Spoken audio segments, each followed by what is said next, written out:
Polarize-hankkeen tutkija Panu Artemiev on pitkän linjan yhdenvertaisuusasiantuntija ja kouluttaja, joka on ollut mukana useissa väestösuhdepolitiikkaa kehittävissä hankkeissa. Tällä hetkellä Panu tekee tutkimusta, joka tarkastelee syrjinnän vastaista politiikkaa sosiologisen tunnustamisteorian näkökulmasta.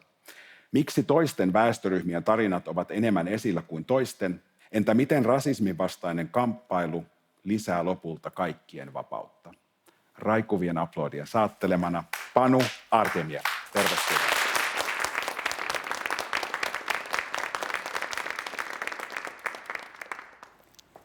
Kiitos.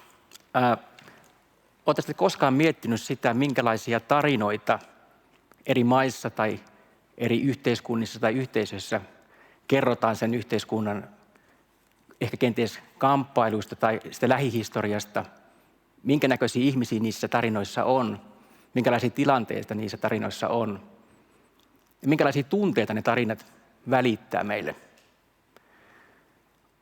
Aika useinhan, jos ajatellaan vaikka kansallisvaltioita Euroopassa, niin tarinat on usein tämmöisiä vapautumisen tarinoita, vapautumista jostain, itsenäistymistä, niin kuin vaikkapa Suomen historiallinen tarina.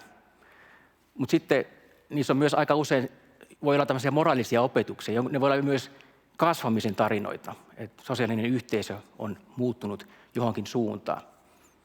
Mä uskon, että täällä läsnäolijoista aika monille on tuttuja semmoiset Amerikan kansalaisoikeustaistelun nimet kuin Rosa Parks tai Martin Luther King. Ja itse asiassa kun me kuullaan niitä, heidän nimet, niin se saattaa herättää meissä jonkinlaisia tunteita sen takia, että me itse asiassa tunnetaan niitä tarinoita.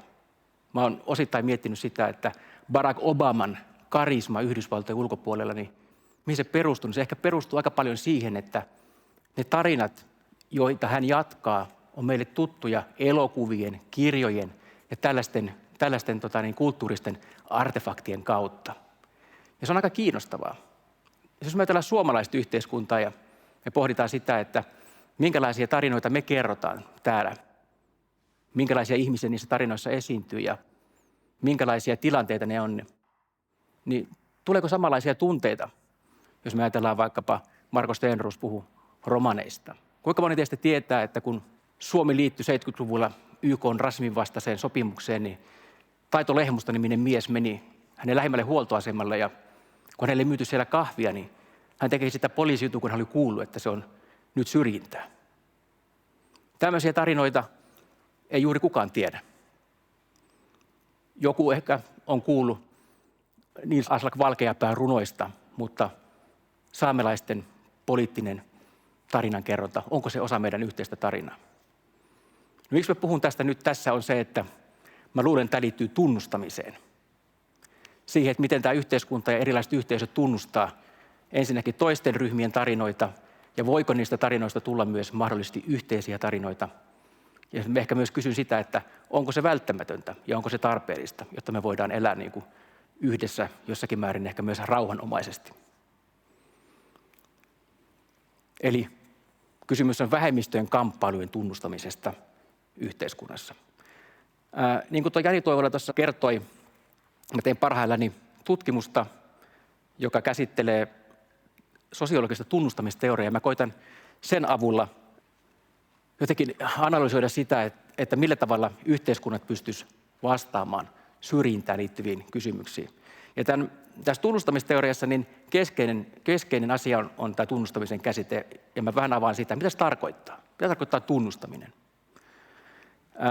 Tunnustamista voidaan ajatella niin kuin yksilöiden ja yhteisöjen ja yhteiskuntien tämmöisenä niin kuin ihan perustavanlaatuisena kysymyksenä. Ja tähän tunnustamisteorian perusidea on se, että jokainen meistä ihmisistä yksilöidä itse asiassa syntyy ja tulee yksilöiksi tämmöisten merkityksellisten tunnustussuhteiden kautta. Me eletään toisten keskellä, ne toiset ihmiset kertoo meille, kuka minä olen, mitä minulta odotetaan, olenko minä hyvä, olenko minä huono, olenko minä kiltti, olenko minä kiva. Yhtä kaikki nämä merkitykselliset suhteet luo lopulta sen mun minäkuvan. Eli ilman tunnustamista ei ole identiteettiä, ei ole itsetuntoa, ei ole minäkuvaa. Se on äärimmäisen tärkeä osa meidän psykologista kehitystä. Ja siihen liittyy myös se, että me myös koetaan kuuluvamme johonkin. No, yhteisötasolla on itse asiassa aivan samanlainen tarve tunnustamiseen. Myös yhteisöt syntyy tunnustamisen kautta. Eli sitä kautta, että jotkut yksilöt ja yhteisöt, yhteenliittymät alkaa puhua itsestään kokonaisuutena. Eli eräänlaisena ryhmänä, toimijana ja alkaa määritellä ryhmien rajoja. Mirja Mattias puhuu omassa puheenvuorossaan paljon siitä me vastaan he ajattelusta ja me voidaan ajatella, että ryhmien säilymisen kannalta on äärimmäisen tärkeää se, että he pohtii, ketä me olemme, ketä me emme ole. Miten se käytännössä tapahtuu? Se tapahtuu niin, että ryhmät kertoo tarinoita myös siitä, mitä he tekevät, miten he toimii, mitä me tehdään, miten me tehdään ja ketkä on tekemässä. Ja niistä syntyy normeja, eli sitä, miten tämä meidän tekeminen, miltä se näyttää.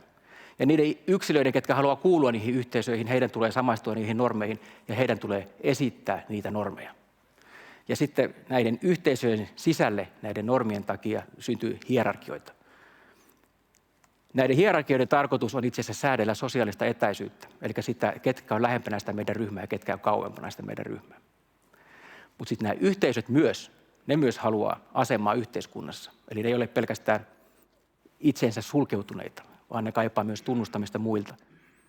Ja aika usein se näiden ryhmien välinen dialogi on itse asiassa myös niiden yhteisöjen oman identiteetin perusta. No, yhteiskunnan tasolla tietysti tunnustaminen lähtee siitä, että tämä yhteiskunta on sitten laajempi poliittinen yhteisö, jossa näitä erilaisia yhteisöjä on mukana. Niin siihen tulee tämä poliittisen osallisuuden näkökulma. Ketkä on mukana siinä yhteiskunnassa päättämässä niistä asioista, jotka koskee kaikkia yhteisöjä ja yksilöitä? Millaisia instituutioita tämä yhteiskunta rakentaa suhteessa näihin yhteisöihin ja yksilöihin? Minkälaisia arvoja ja normeja, joita esimerkiksi lainsäädäntö sitten ylläpitää, valitaan? Ja minkälaista yhteiskunnallista hierarkiaa yhteiskunta ikään kuin ylläpitää. Eli me voidaan ajatella, että tämä tunnustaminen on yhtä äärimmäisen tärkeää myös yhteiskunnan tasolla. Itse asiassa nyt kun ajatellaan näitä keskusteluja nyt vaikkapa tässä ajassa poliittisesta kuulumisesta, niin myös yhteiskunnat kansainvälispoliittisesti tunnustaa toisiaan. No, tämä avaa semmoisen näkökulman myös rasismiin, jos me halutaan ymmärtää rasismia sen eri tasoilla, jota semmoinen Axel Honneth-niminen saksalainen sosiaalifilosofi on käyttänyt. Hän kutsuu rasismia tämmöisen tunnustamisen patologiana. Tämmöinen ehkä psykologinen termi, mutta me voidaan ajatella sitä, ymmärtää sitä nyt ainakin näistä 3 tasosta käsin, mistä mä äsken puhuin. Eli yksilötasolla, jos me ajatellaan, niin rasistinen käytös yksilöitä kohtaan on tämmöistä väärin tunnustamista, mitä mun mielestä äärimmäisen hienosti rodullistamisen termi tuo esiin. Eli se tapahtuu ulkoapäin. Ja näitä henkilöitä, jotka sen kohteeksi joutuu, niin heitä ei arvioida eikä tunnusteta tasa-arvoisina, yhdenvertaisina niiden samojen kriteereiden perusteella, mitä vaikka yhteisöissä tai yhteiskunnassa on, vaan heitä pyritään etäyttämään, alentamaan tai heidän yhdenvertaista asemansa koetetaan kyseenalaistaa. Se voi olla monenlaisia muotoja elämän eri alueilla. Pahimmillaan se voi olla sellaista ulossulkemista, että itse asiassa ei oteta ollenkaan mukaan siihen dialogiin tai edes siihen tunnustamisen ja väärin tunnustamisen kehään. Ja tietysti äärimmäisenä esimerkkinä väkivaltana ihmisiä kohtaan.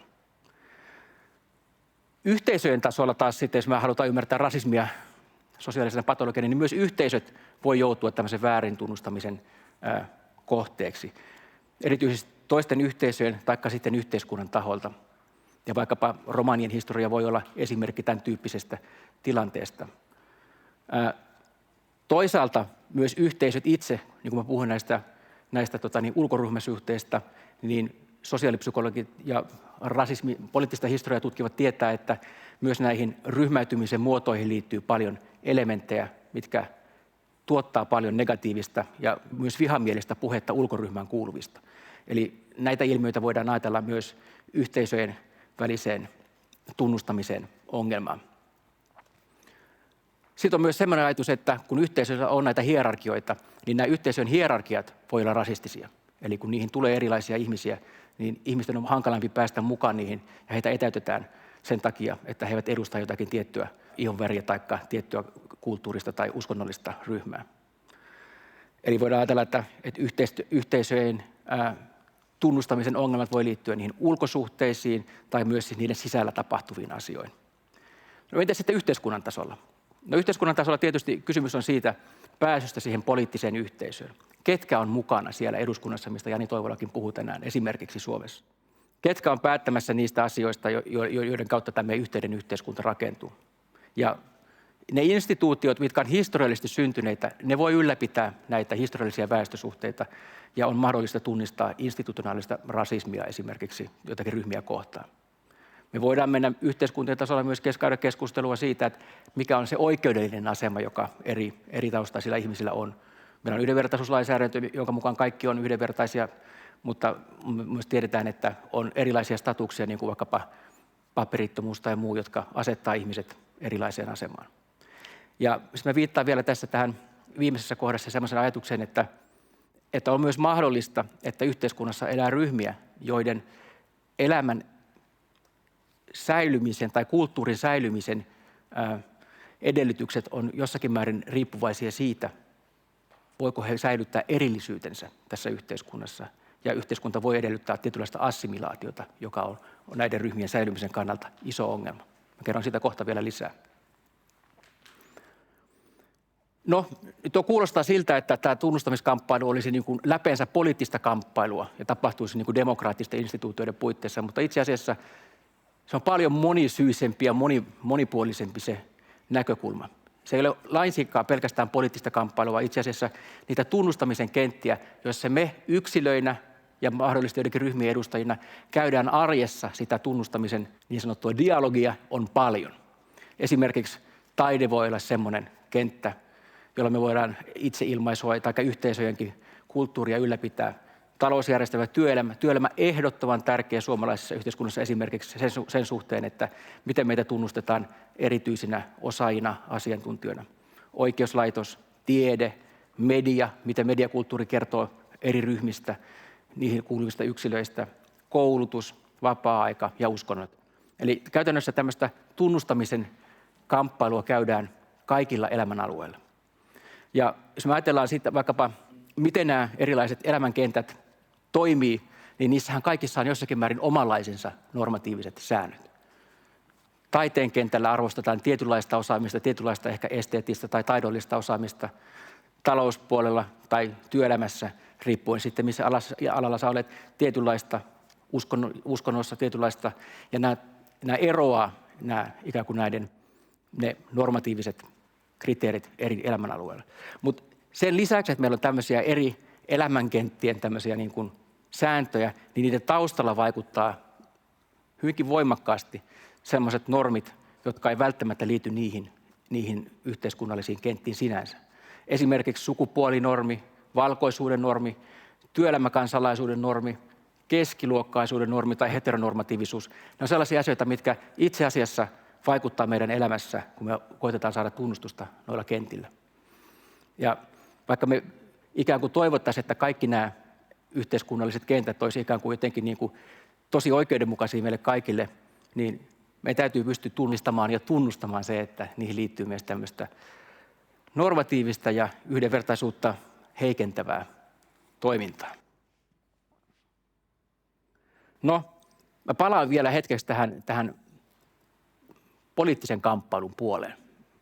Näin historiallisesti, niin jos me ajatellaan viimeisen 100 vuoden historiaa, niin me voidaan ikään kuin tulkita historiaa tämmöisenä tunnustamiskamppailuna, jossa niin kuin eri ryhmät, yhteiskunnalliset ryhmät, ja mä en puhu pelkästään nyt etnisistä tai kielellisistä ryhmistä, vaan eri tavalla niin kuin ryhmäytyneet toimijat on pyrkineet saamaan omia arvojaan ja toimintatapojaan kuuluvaksi. Ja semmoinen kanadalainen filosofi Charles Taylor on käyttänyt mielestäni kiinnostavaa jäsennystä siitä, että minkälaisia tunnustamiskamppailun strategioita on tämän viimeisen 100 vuoden aikana erityisesti käytetty. Ja tämä ensimmäinen tunnustamiskamppailun strategia on, mitä hän kutsuu universalismiksi, on ollut sellainen, että joku ryhmä, joka kokee, että heitä kohdellaan epäyhdenvertaisesti, vaikka yhteiskunta on luvannut, että näin ei ole, esimerkiksi perustuslain tai jonkun muun tällaisen erityislain nojalla, niin nämä ryhmät vetoaa siihen yhteiseen oikeudelliseen pohjaan ja sanoo, että tämä on väärin, meidän on muutettava yhteiskuntaa. Ja silloin me puhutaan nämä ryhmät puhuu laajemmin, ei pelkästään omalle ryhmälle, vaan muille, ja koettavat saada mukaan ihmisiä tämmöiseen yhteiskunnalliseen liikkeeseen. No, tämä, mistä mä aloitin, vaikka tämä Yhdysvaltojen kansalaisoikeustaistelu on hyvä esimerkki sen tyyppisestä kamppailusta, jossa tämä Yhdysvaltain perustuslain antama lupaus, niin sitä jatkuvasti haastettiin. Ja voidaan ajatella, että myös hyvin suuri osa tämmöisestä niin kuin kansalaisyhteiskunnan advokasityöstä ja tämmöisestä kamppailusta niin hyödyntää tätä. Ja tämä on äärimmäisen tärkeä niin kuin osa meidän oikeudenmukaisuuskamppailua. Sitten toinen lähestymistapa, minkä tämä Charles Taylor on nimennyt tämmöisen erojen politiikaksi, on taas semmoinen, että se ryhmä vaatii tunnustamaan tämän tietyn ryhmän ainutlaatuisen identiteetin, heidän eroavaisuuden kaikista muista. Eli siinä ei vedota siihen meille yhteiseen oikeudelliseen ja oikeudenmukaiseen maailmaan, vaan nimenomaan siihen, että me olemme erilaisia. Ja meidän säilyminen tässä yhteiskunnassa edellyttää sitä, että meidän autenttisuus tunnustetaan. Tällaisen positiivisen autenttisuuden tunnustamista edellyttää tämä erojen politiikka. Ja tästä esimerkiksi Suomessa mä näkisin, että keskustelu saamelaisten oikeuksista liittyy erityisesti tähän. Ja tämä liittyy siihen ajatukseen, että saamelaisten perinteisen elinkeinon ylläpitäminen tässä nykyisessä yhteiskunnassa ja siinä tavallaan assimilaatiopaineessa, mitä tämä suomalainen yhteiskunta heihin on kohdistanut 100 vuoden tai useamminkin 100 vuoden aikana, niin ainoa tapa saada tunnustusta ja jatkaa ryhmänä olisi saada tällaista niin kuin tunnustusta erilaisena ryhmänä. No, jos me ajatellaan nyt sitten tätä mun pyrkimystä sanottaa tätä ehkä myös rasismin vastaista kamppailua ja yhteiskunnallista toimintaa tämän tunnustamisen näkökulmasta, niin mitä tästä voisi niin kuin ottaa mukaan?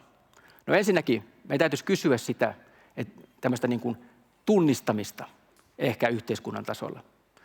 Voidaan kysyä vaikka, että miten suomalainen yhteiskunta tunnistaa? Miten se tunnistaa ja keiden epäoikeudenmukaisuuden kokemuksia se tunnistaa? Miten ne tulee näkyväksi? Miten niistä puhutaan?